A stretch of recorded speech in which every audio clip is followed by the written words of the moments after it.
नायक जय हे भारत भाग्य विधाता, पंजाब सिंध गुजरात मराठा द्राविड उत्कल वंगा, विंध्य हिमाचल यमुना गंगा उज्जल जलधि तरंगा, तव शुभ नामे जागे तव शुभ आशीष मांगे, गाहे तव जय गाथा। जन गण मंगलदायक जय हे भारत भाग्य विधाता, जय हे जय हे जय हे जय जय जय जय हे।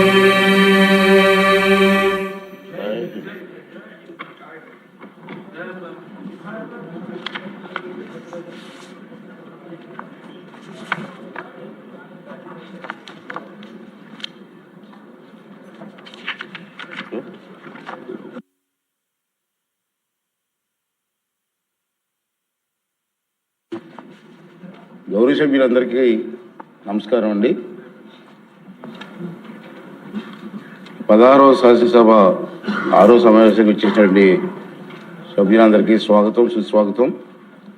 ఈ తీర్మానం ప్రవేశపెట్టే ముందు నాకు చిన్న విన్నపం అండి.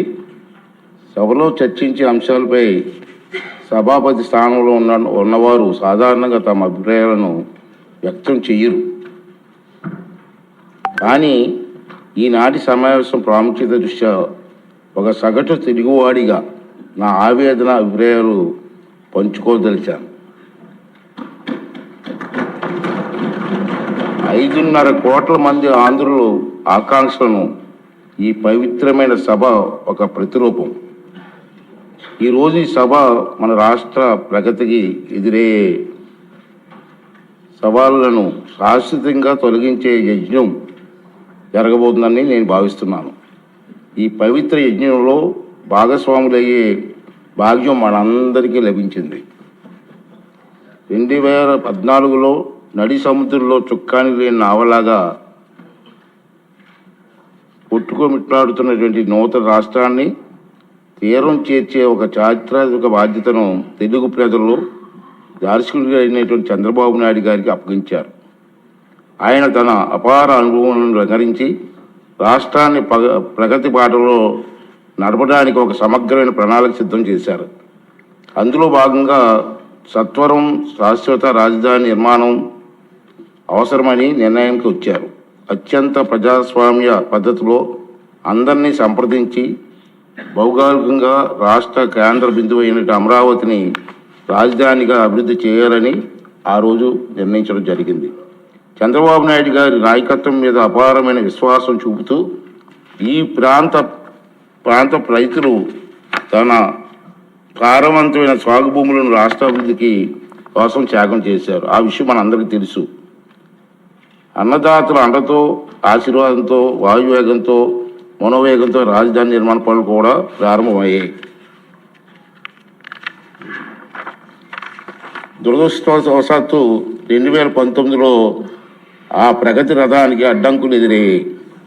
ప్రపంచవ్యాప్తంగా సభ్య సమాజంలో ప్రజాస్వామిక వ్యవస్థలో కనీ విని ఎరగని రీతిలో ఆంధ్రప్రదేశ్లో 5 ఏళ్ల పాటు వైపరీత్యమైన చోటు చేసుకున్న సంగతి మీరు అందరూ చూశారు. ప్రజాస్వామ్యంలో ప్రభుత్వాలు మారడం సహజం, కానీ పరిపాలన అనేది ఒక నిరంతర ప్రక్రియ. ప్రభుత్వాలు మారినప్పుడల్లా గత ప్రభుత్వాలు చేపట్టిన పనులు కొనసాగుతూనే ప్రజలకు మరింత సేవలు చేయడానికి కొత్త ప్రభుత్వాలు కొత్త విధానాలు ప్రవేశపెట్టడం సహజంగా మనం చూస్తూ ఉంటాం. ఆ క్రమంలో గత ప్రభుత్వ హయాంలో చేపట్టిన మంచి పనులు మాత్రం అడ్డుకోరు. కానీ అందుకు భిన్నంగా 2019 నుండి 2024 వరకు పాలకులు తమ చేతికి కొబ్బరికాయ దొరికినట్టు, తన చేతికి అన్నాను, వేరే అనలేదు, చేతికన్నాను, తన చేతి కొబ్బరికాయ దొరికినట్టుగా ప్రవర్తించారు. ప్రజలకు మేలు చేసే ఏ మంచి పని కొనసాగరాదని ప్రతిజ్ఞ చేశారు. తిరోగమన విధానాలతో రాష్ట్ర విధ్వంసానికి కంకణం కట్టుకున్నారు.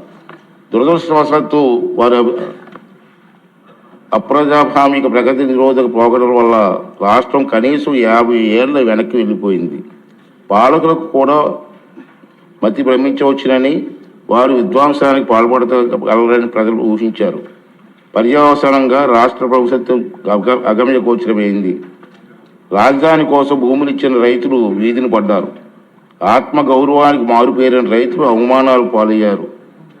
ఎందరో ప్రభుత్వ హింసకు బలయ్యారు. అలాంటి దురదృష్టకర పరిస్థితులు పునరావృతం కాకుండా రాష్ట్ర బంగారు భవిష్యత్తు తిరుగులేని పునాదులు వేయడానికి ఘనమైన చారిత్రక వారసులు గల అమరావతి నగరాన్ని శాశ్వత రాజధానిగా శిలాక్షరాల్లో లిఖించవలసిన అవసరం వచ్చిందని ఈ ప్రజాప్రభుత్వం నిర్ధారణకు వచ్చింది. ముఖ్యమంత్రి చంద్రబాబు నాయుడు గారు దృఢ సంకల్పంతో చేసే కృషి ఫలితంగా రాష్ట్ర విభజన చట్టంలో తగు సవరణ తీసుకురావడానికి కేంద్ర ప్రభుత్వం సూత్రప్రాయంగా అంగీకరించినట్టు తెలిసింది. అందుకోసం అవసరమైన తీర్మానం చేయడానికి ఈరోజు మనం అందరం ఇక్కడ సమావేశమయ్యాం. ముక్త కంఠంతో తెలుగు ప్రజలందరికీ రాష్ట్ర అభివృద్ధి పట్ల మనకున్న చిత్తశుద్ధిని, అంకిత భావాన్ని చాటి చెప్పే అవకాశం ఇది. తెలుగు జాతి ప్రగతిని ఎవరు అడ్డుకోలేరు అని ఘంటాపథంగా ప్రకటించే అవకాశం ఇది. కనీసం ఈ రోజైనా ఆ 11 మంది వస్తారని ఆశించాను. ఈ తీర్మానం బలపరిచి తమ తప్పులను పశ్చాత్తాపడతారనుకున్నాను. కానీ చేసిన తప్పులను సభాముఖంగా ఒప్పుకునే ధైర్యం కానీ నిజాయితీ కానీ వారికి లేవని నాకు అర్థమైపోయింది. రైతన్నల ఉసురు తగిలిన తర్వాత కూడా గుణపాఠం నేర్చుకునే ఉద్దేశం వారికి లేదనిపిస్తుంది. ఇది వారికి విజ్ఞప్తిగా వదిలేద్దాం. సభ్యులంతా ఈనాటి సమావేశానికి ప్రాముఖ్యతను అర్థం చేసుకొని అర్థవంతంగా, నిర్మాణాత్మకంగా చర్చల్లో పాల్గొని ఈ అవకాశాన్ని సద్వినియోగం చేసుకుంటారని చెప్పి నేను ఆశిస్తున్నాను. ఆంధ్రప్రదేశ్ రాష్ట్ర సిరి సంపదలతో, ఆరోగ్యాలతో, ఆనందంతో విలసిల్లేలా సుస్థిర మార్గాన్ని ఖరారు చేసినందుకు తెలుగు జాతికి ఈనాటి సమావేశాన్ని చిరకాలం గుర్తుండిపోతుంది. రెండో విషయం ఏంటంటే, మన అందరం కూడా ఈ చరిత్రాత్మక సంఘటనలో చర్చల్లో పాల్గొన్నందుకు మన అందరూ కూడా గర్వపడాలండి. చరిత్రలో మనందరం మిగిలిపోతాం. చాలా ఇంపార్టెంట్.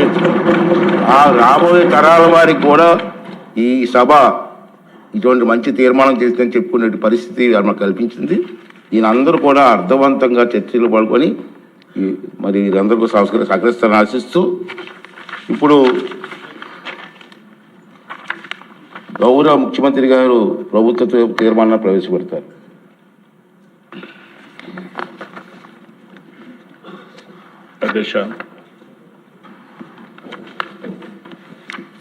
ఆంధ్రప్రదేశ్ రాష్ట్ర సమగ్ర అభివృద్ధి కోసం అమరావతిని రాష్ట్ర రాజధానిగా గుర్తిస్తూ స్పష్టమైన, స్థిరమైన నిర్ణయంతో ముందుకు సాగడం అత్యవసరమని అభిప్రాయపడుతున్నాం. దీనికి అవసరమైన అన్ని రక్షణాత్మక చర్యలు తీసుకోవాలని భావిస్తూ సంబంధిత చట్టాల్లో తగిన సవరణలు చేయడం ద్వారా రాజధానిపై స్పష్టతను, స్థిరత్వాన్ని కల్పించవచ్చని గుర్తిస్తూ ఆంధ్రప్రదేశ్ శాసనసభ క్రింది విధంగా తీర్మానిస్తోంది. Hereby resolved to request the Government of India to amend the Section 5 of the Andhra Pradesh Reorganization Act 2014 as under: A. To include the word at Amaravati to subsection 2 of Section 5. B. To add the words and Amaravati includes the capital city areas notified under Andhra Pradesh Capital Region Development Authority Act 2014 to the